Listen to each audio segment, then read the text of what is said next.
इमरान खान 10 लाख लोग ना लाओ, बस 172 नंबर्स पूरे करो। अदम एतमाद पेश हो चुका। अब इमरान खान के पास जवाज नहीं कि अवाम को इस्लामाबाद बुलाए। मौलाना फजलुर रहमान की इस्लामाबाद में मीडिया से गुफ्तगू। कहा पूरा मुल्क तैयार रहे, किसी भी वक्त इस्लामाबाद आने की कॉल दे सकते हैं। इस तासुर को खत्म किया जाए कि फैसले किसी और तरफ से होते हैं। उनका कहना था इमरान खान अपने इत्तेहादियों का एतमाद खो चुके हैं।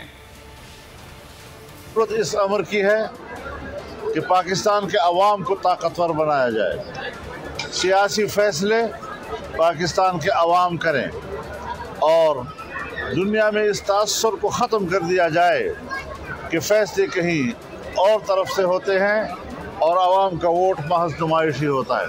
हमारे सूबे के पहले फेज़ में जो बल्दियाती इलेक्शन हुए, उस इलेक्शन के मजमूई नताइज ने साबित कर दिया कि सूबे के अवाम किसके साथ हैं। बड़के न मारी जाएं। हम उनकी बड़कों को 10 साल से देख रहे हैं। ये एक हवा से भरा हुआ गुब्बारा है जिसके लिए सुई के एक सिर। सब्सक्राइब करें और बेल दबाएं ताकि कोई खबर रह न जाए।